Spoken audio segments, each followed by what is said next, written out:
A good day and welcome to our Harrison's Principles of Internal Medicine online review. Let's talk about systemic lupus erythematosus, or the famous SLE, or lupus. Now, SLE is an autoimmune disease in which organs and cells undergo damage, which is mediated by tissue-binding autoantibodies and immune complexes. SLE is an autoimmune disease in which organs and cells undergo damage mediated by tissue-binding autoantibodies and immune complexes. So please take note that SLE is an autoimmune disease. Now, this disease is usually associated with autoantibodies, classically your anti-nuclear antibodies, or your ANA. So please memorize this for your exam. Your ANA, or your anti-nuclear antibodies. Now, this is a systemic autoimmune disease which virtually involves any organ in the body, with preference to the following organs.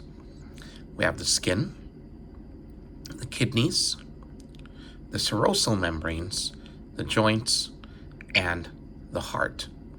So it's a systemic disease which can affect virtually any organ in the body, with preference to the skin, the kidneys, the serosal membranes, the joints, and the heart. Now, approximately 99%, that's a very high number, 99% of patients are women of childbearing age. Although both sexes and all ages and all ethnic groups are susceptible, we classically see the epidemiology of SLE in a majority of patients, 99%, to be women of childbearing years. Now, this is the incidence, 1:700 among women of childbearing age, and a ratio of 9:1 female to male incidence. So your keywords here for the incidence and prevalence are childbearing age, women, and female to male ratio of 9:1. Now, this is a very interesting diagram in our book. This is actually figure 349-1, talking about the pathogenesis of systemic lupus erythematosus. Now, there's a handful of predisposing factors which are mentioned in the book, and let's just mention in passing the genetic predisposing factors. Then we have here genes for lupus, particularly HLA-DR3. So let me repeat, HLA-DR3. So let's highlight that. Genes for lupus erythematosus, we have HLA-DR3. Now, there are environmental and microenvironmental risk factors, and that would include ultraviolet light, smoking, crystalline silica, and a questionable association, however, with reports to Epstein-Barr virus. So let me highlight genetic predisposing factors. We have the genes for lupus nephritis, that's HLA-DR3. Then we have environmental or microenvironmental factors, such as ultraviolet light and smoking. Now, after the predisposing factors, we have an abnormal immune response involving antigens against the B cell and the T cell. We have signs of inflammation, and as a result of this abnormal immune response, autoantibodies will form immune complexes with predilection to the major organs such as the kidneys, the joints, the heart, and the patient, as a sign of these inflammation, would present with the following manifestations: rash, nephritis, arthritis, hematologic manifestations like leukopenia. They can present with CNS dysfunction, carditis, and clotting abnormalities. and as a result of chronic inflammation and chronic oxidation, major damage to various organs leading to either renal failure, atherosclerosis, pulmonary fibrosis, stroke, and even damage from treatment. So this is your bring home to the board exams, the basic pathophysiology of SLE. The fundamental defect in SLE is a failure to maintain self-tolerance. The fundamental defect in SLE is the failure to maintain self-tolerance. Now, clinical manifestations, you're probably familiar with the dopamine rash, wherein you need the presence of at least more than 4 manifestations out of 11 to diagnose SLE. This has a specificity of 95% and a sensitivity of 75%. So let me quickly run down the clinical manifestations, which we'll discuss more in detail in the succeeding slides. We have the malar and the discoid rash, the photosensitivity, the presence of the oral ulcers, arthritis, serositis, renal disorder, neurologic, hematologic, and immunologic disorders, as well as the presence of your anti-nuclear antibodies. Malar, discoid rash, photosensitivity, oral ulcers, arthritis, serositis, renal, neurologic, hematologic, immunologic disorders, as well as the presence of your anti-nuclear antibodies or your ANA. Now, whenever you encounter on the online review tables, which you would like to take notes about or review in a slower pace, feel free to pause the video, repeat the video as many times as you want. For as long as it's within the access period, you can repeat the videos and prepare for the online actual lecture coachings that will follow.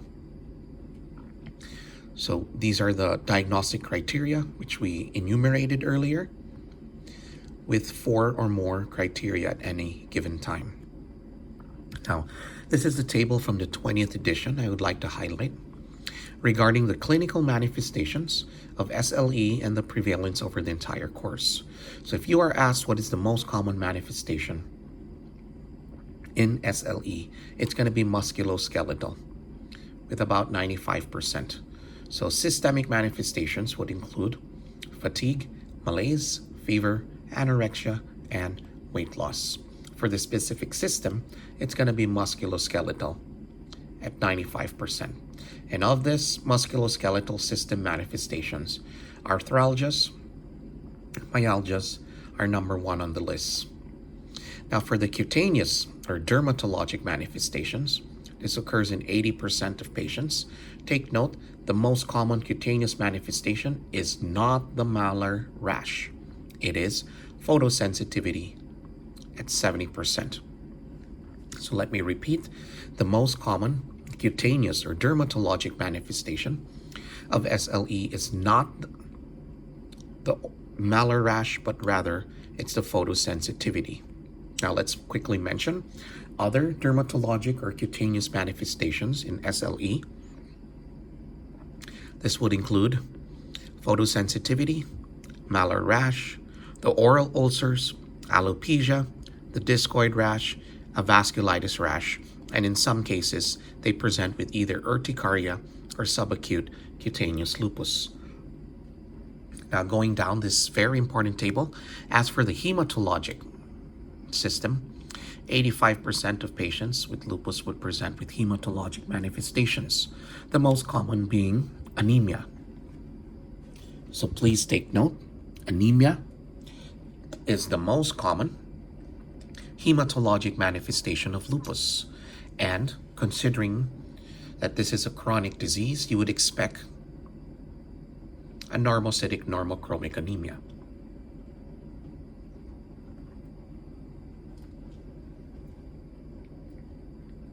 Other hematologic manifestations would include leukopenia, lymphopenia, thrombocytopenia. In patients would also manifest with splenomegaly and hemolytic anemia.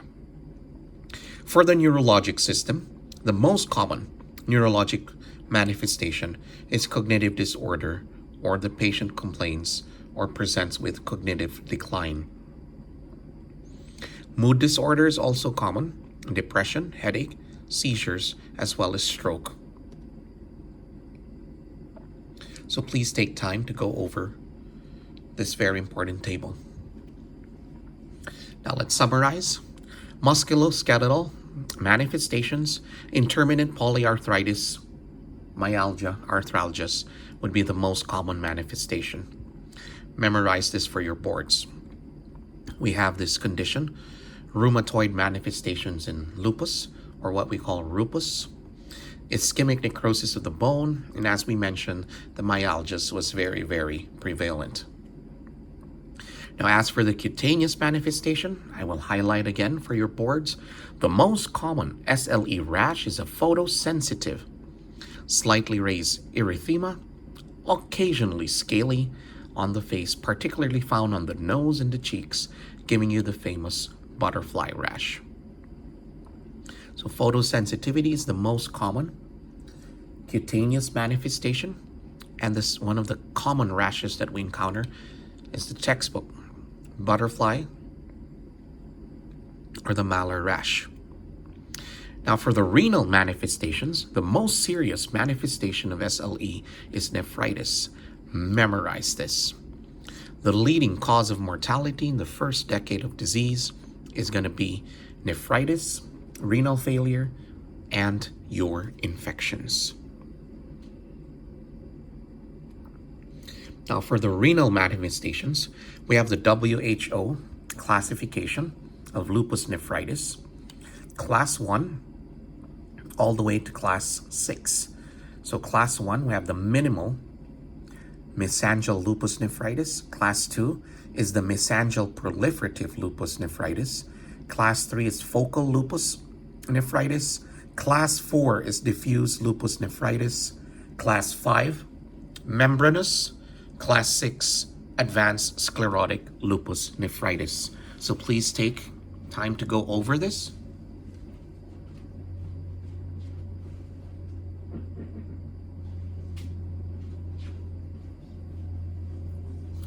Of these classifications, the one I want you to memorize the most is the class 4. This is the diffuse lupus nephritis. This is the most common form of lupus nephritis, as well as the most severe form, and this is where you would find the pathologic pearl, the predominance of the wire loop nephritis. So again, memorize class 4, your diffuse lupus nephritis. Now, as for the central nervous system manifestations, the most common manifestation is cognitive decline or cognitive dysfunction, wherein the patient would present with difficulties with memory and difficulty with reasoning. Seizures, psychosis are also commonly encountered as nervous system manifestations. Now, the most common pulmonary manifestation of lupus is pleuritis. This is with or without pleural effusion. So memorize this by heart, all of the manifestations and everything I've highlighted in red. The most frequent cardiac manifestation is going to be pericarditis. And this usually responds to anti-inflammatory therapy and infrequently leads to cardiac tamponade. Now, don't forget the famous Liebman-Sachs endocarditis. So a more serious cardiac manifestation of SLE is myocarditis and fibrinous endocarditis, the famous Liebman-Sachs endocarditis. Now, as for the hematologic manifestations, the most frequent hematologic manifestation of SLE is anemia. And I highlighted earlier, this is anemia of chronic disease, so normochromic, normocytic anemia. There's also leukopenia, as well as thrombocytopenia. Now, as for the gastrointestinal manifestations, indications of a lupus flare would be the following. We have nausea, vomiting, then we have diarrhea.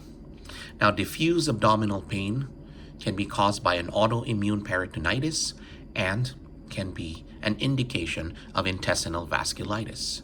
Now, please take note, vasculitis may be life-threatening because complications such as bleeding, perforations, bowel ischemia, and sepsis are frequently encountered.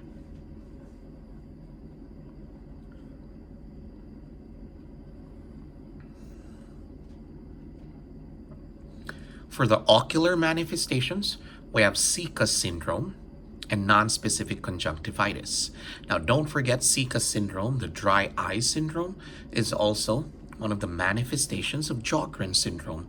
And as another autoimmune disease, your Sjogren's syndrome can coexist with your SLE. So Zika syndrome and nonspecific conjunctivitis are common in SLE, however, rarely threaten vision.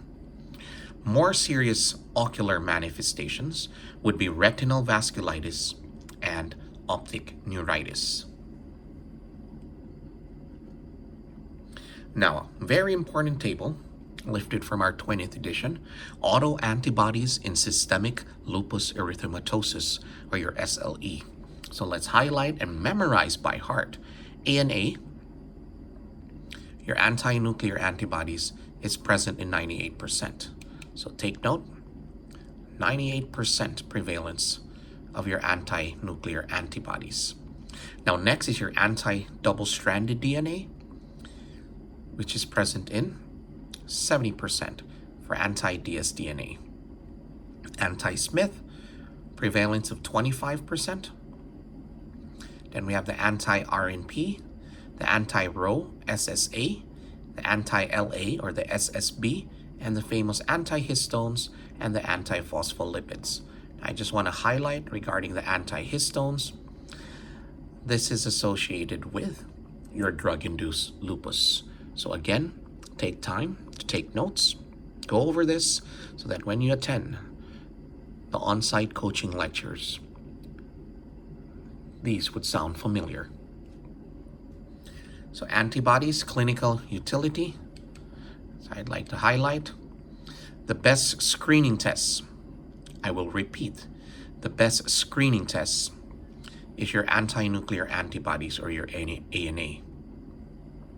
As for your anti-dsDNA or your double-stranded DNA, high titers of dsDNA are SLE specific, and some patients correlate with disease activity.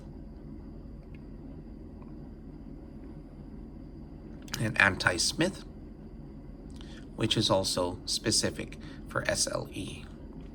It's more common in blacks and Asians compared to whites. And highlighting your antihistone, which is found in 70%, and the most frequently encountered antibody in drug-induced lupus. Antihistones, drug-induced lupus.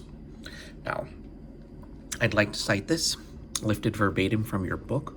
3 widely accepted tests that measure different antibodies.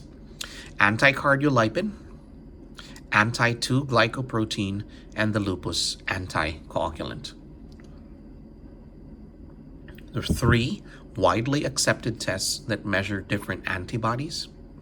Anticardiolipin, anti-2-glycoprotein, and the lupus anticoagulant. 3 widely accepted tests that measure different antibodies. Anticardiolipin, anti-2-glycoprotein, and the lupus anticoagulant. Now, as for the anti-nuclear antibody, this is the most important autoantibody to detect, which is usually positive in 95% of patients with lupus, usually at the onset of symptoms. And immunofluorescent methods are more reliable.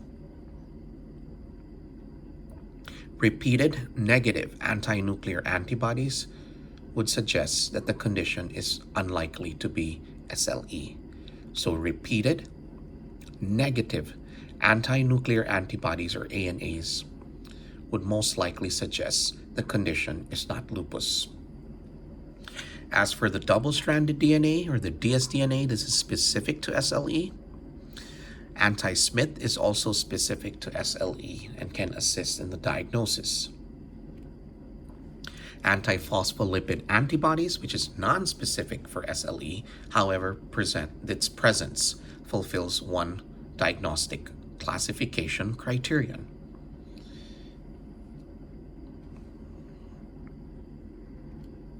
Anti-Rho SSA is an additional autoantibody test, and the presence of anti-Rho is associated with an increased risk for neonatal lupus, Zika syndrome, and SCLE.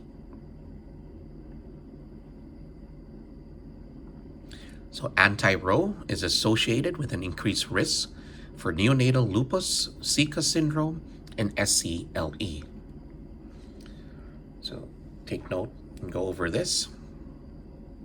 And I'd like to highlight, we mentioned double-stranded DNA is specific for SLE, and it is in its association with renal disease indicates a poor prognosis. The association of anti-dsDNA with renal disease indicates poor prognosis. Now for the drug-induced lupus, the syndrome, this is defined as a syndrome of positive ANA associated with symptoms such as fever, malaise, arthritis, intense arthralgias or intense myalgias, serositis, and rash. So drug-induced lupus is defined as a syndrome of positive ANA-associated manifestations such as fever, malaise, arthritis, intense arthralgias or myalgias, serositis, or rash. And these are the drugs which are highlighted in your textbooks. I'd like to highlight prokinamide, hydralazine, isoniazid, and sulfonamides such as sulfasalazine.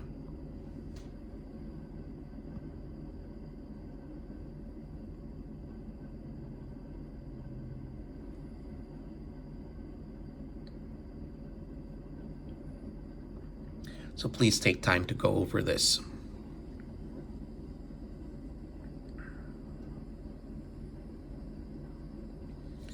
Then we have a table for the SLE, or the Systemic Lupus International Collaborating Clinic Criteria for the classification of systemic lupus erythematosus.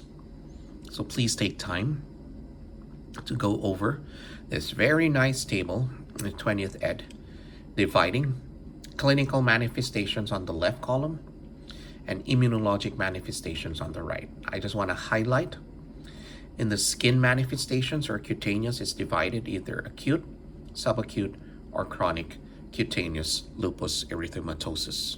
And don't forget, the photosensitive malar rash would fall under acute to subacute.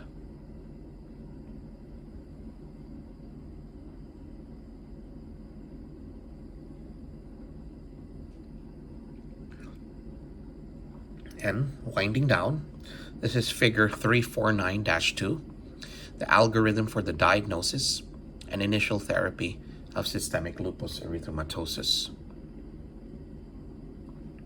So take time to go over this.